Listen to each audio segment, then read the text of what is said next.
good to be back with you as we are continuing on through another day of Bible study. My name is Kevin Young. I have the privilege of serving as lead clergy here at Christ Table. If you'd like to know more about Christ Table and what we do, you can visit the URL that is right up there, www.christstable.today. There, I'd encourage you to sign up for the email list so that you will know everything that's going on around Christ Table. We do Sunday gatherings, we do weekday Bible studies, we do book studies, and send resources directly to you to help you navigate your spiritual faith, especially help you navigate your spiritual faith if you are an outsider or on the margins. And speaking of being an outsider, that is what this study, 24 days over 6 weeks, is looking strategically and intentionally at. And those are people in the pages of the text of the Bible who are outsiders. If you'd like a study guide that walks along each and every day of these studies, you can download that absolutely for free, no strings attached. In fact, it's right there at the bottom of the screen, go.christstable.today/outsiders. Now, when we come to today's story, I've said that each of these outsiders have had an impact on the religious community in some way. Almost all of the outsiders that we take a look at over these 24 days are positive in their impact on the religious community. This outsider, though, is a cautionary tale. And so I struggled with whether or not to put this one in as an outsider, but I think that there are some lessons in order for us to be learned from this, whether we are inside or outside of whatever community that we are a part of, or communities, I guess, that we are a part of. And we're going to find our text today, our cautionary tale, in 2 Samuel chapter 13, verses 1 through 39. And we're kind of jumping into the middle of a grander, say grand kind of implies a wonderful story. Maybe greater is a better term. We're stepping into a greater story here in 2 Samuel chapter 13. And what happens is kind of everything that has walked up to this previously has kind of been headed in a positive and then a questionable direction. And then here in 2 Samuel 13, everything that kind of happens after this is going to be really tough material, especially for King David.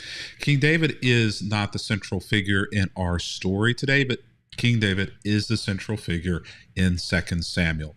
And so up until this point, we've kind of walked the journey of King David's sin and begun to walk the journey of his reconciliation. His sin specifically being with Bathsheba, where he took her for himself physically, sexually, had her husband killed in order to hide a pregnancy.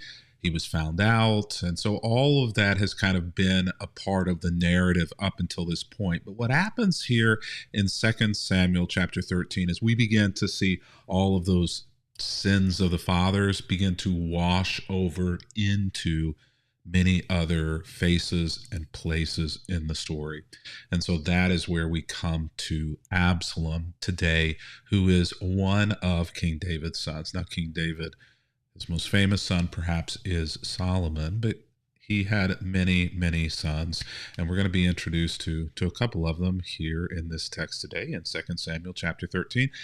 I, as has been our practice the last couple of days, am not going to read the entirety of the text here. It's kind of lengthy. Also, all of it doesn't necessarily play into a couple of the points that I want to draw your attention to, but I want to encourage you to go ahead and go and in your own copy of the Bible, read through all of the text of this chapter so that you can get the greater picture of what's going on here. And so that you can see it for yourselves and not just take what I have to tell you at face value. But I want to comment on a couple of things along the way to help you as you navigate this story of Absolom, who intentionally places himself kind of outside of the family, which would have also been the primary community here in Israel. So David's son Absalom had a beautiful sister named Tamar. Now, we've been introduced to a couple of Tamars in scripture. This is a different Tamar. So David's son Absalom has a beautiful sister named Tamar, and Amnon, her half-brother, which also makes Absalom a brother or half-brother to Amnon, falls deeply in love with her. And so we have the beginnings of, the Young and the Restless here. We have the beginnings of As the World Turns. The soap opera situation is being set up here. And the Hebrew text essentially says not only was it simple lust, but it was like a deep-seated passion, like he longed for her. And this is poetic in the way that his longing is written of here. So it's deep, it's dense. And Amnon becomes so obsessed with Tamar that he becomes ill. He becomes, as we sometimes say in English, sick with love or lovesick. She was a virgin, which was a very prized and guarded character attribute in those days. So Amnon thought that he could never have her, that she was off limits. They wore specific clothes for being a virgin.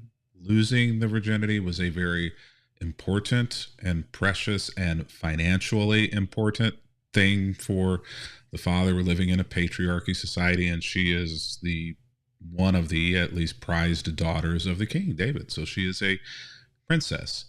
But Amnon had a very crafty friend who is going to help him navigate this situation. And so we're kind of introduced to this cast of characters. King David right now is kind of on the back burner, but it's introduced that this is his family that we're about to hear a story about. His son, Absolom, half sister, daughter of David, Tamar, and then Amnon, and then this friend.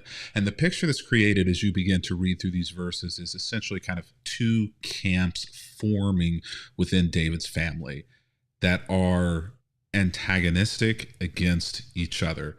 And David ends up more than once, and here is kind of the first time being caught in the middle of these two factions in the family. And Absalom is going to represent and lead one faction, and Amnon right now is a part of the opposite faction of the family. And so what happens here is the friend essentially enables Amnon to take the virginity of this girl, this half-sister that he is lovesick with. And then after it happens, he becomes disgusted with himself. He becomes disgusted with her, doesn't want to see her, doesn't want to have anything to do with her.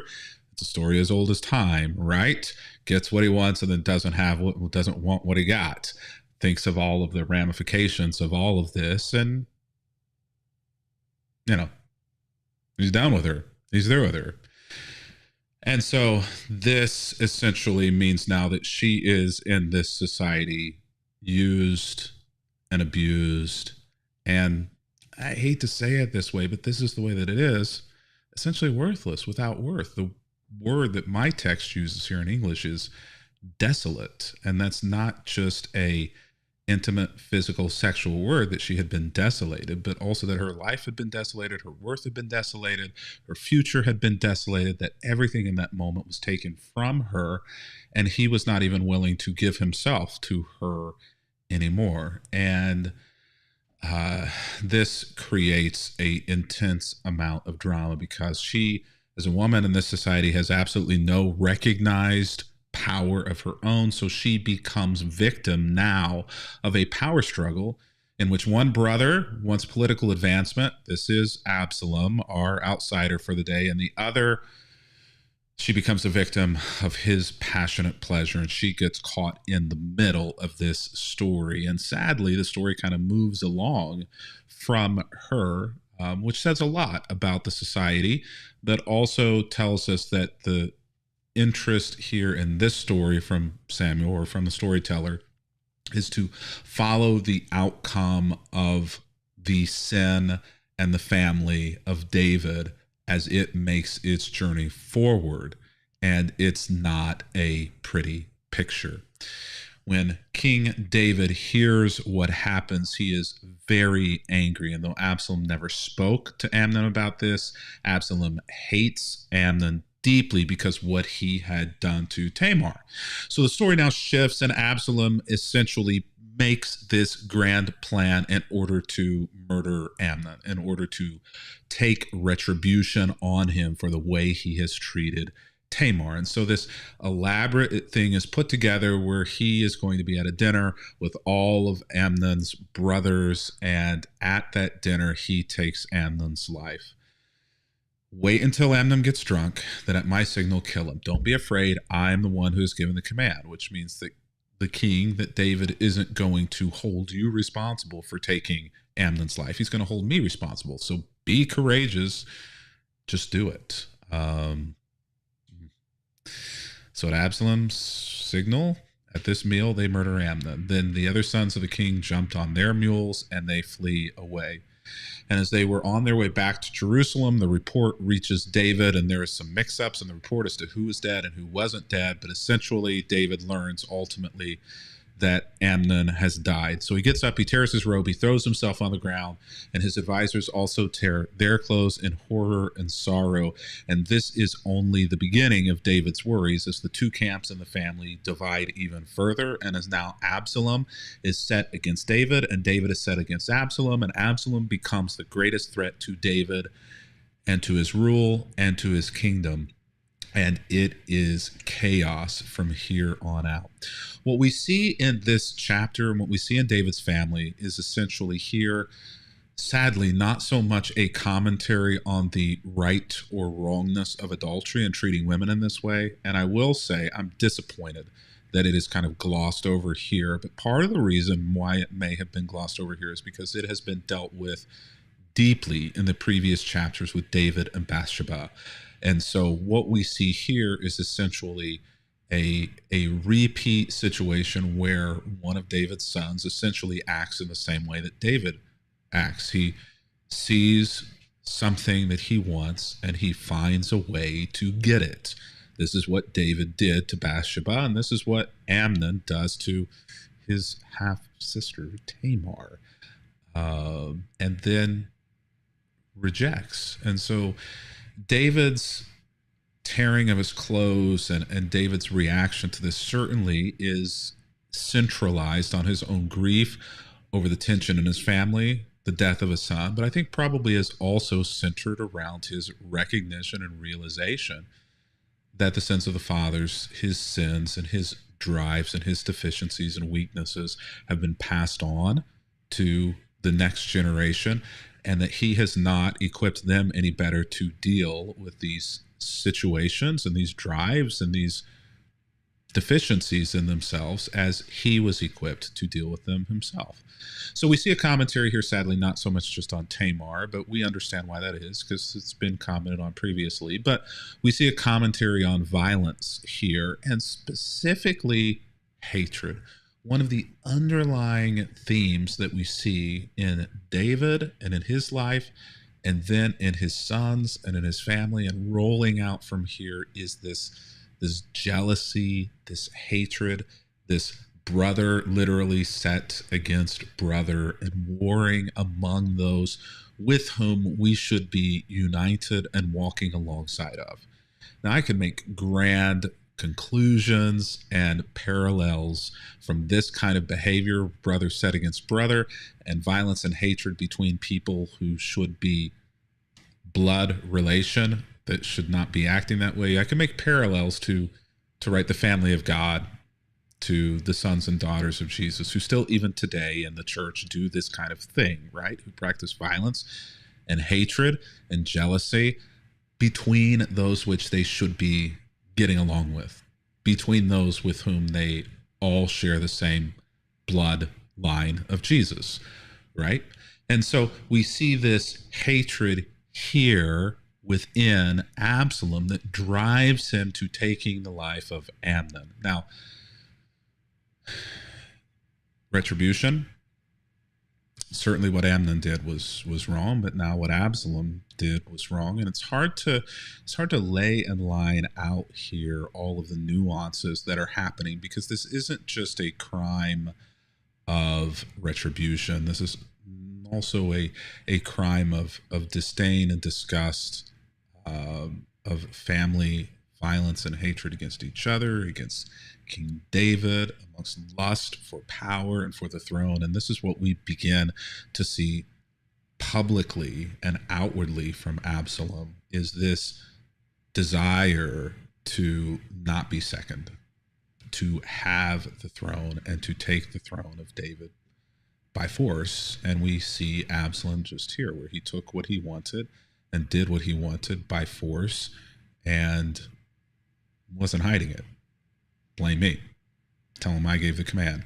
This is all on my back and all on my shoulders. This shows a certain level of bravado and entitlement that his father himself, that David practiced. And so the chapter ends, but the story doesn't. And so feel free to move on. But the chapter ends here with Absalom fleeing to his grandfather, Talmai, son of Ahimed, the king of Geshur.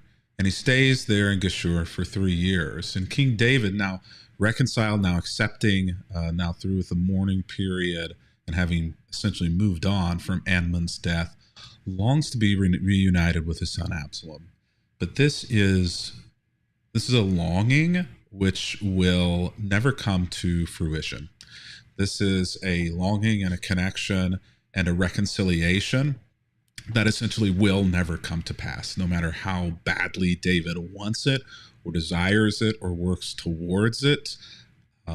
Too much has already passed, and Absalom, sadly, is apparently too far gone to return and be able to be redeemed from this. And you can, if you want to know what happens to Absalom and David and the rest of the story, I won't ruin it for you, but continue to keep reading. But here's the point that I want us to close with. Often, our actions create outsiders. Now, I don't have a crystal ball. I couldn't have said that David's family would have been without problem or difficulty or distress had David not done so much to destroy other people's lives and other people's families through especially and essentially this interaction with Bathsheba, but also in the way I think that David probably parented and fathered and led.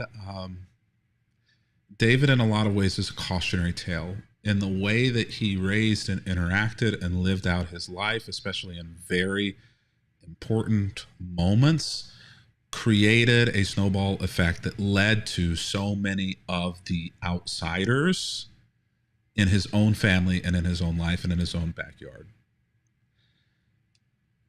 David's actions, and the text is clear on this in 2 Samuel, Psalm. You can see this through line in the Psalms, the songs that he writes. As much as David was a man to be set after God's own heart, David is also one of the worst, best, and also one of the worst examples in Scripture. I love the transparency of both the good and the bad, the positive and the negative, present in life here. Weighed in the balance, sadly, David had so many difficulties that his actions, his inability to control himself, to interact rightly with other people, to mitigate the same problems in his children that he himself carried, ends up creating a catastrophic number of outsiders within his own children, within his own grandchildren. Jesus and God redeems that family line. But whenever you follow the line from David forward, it would not be what any of us would wish or hope for the generations after our family to be.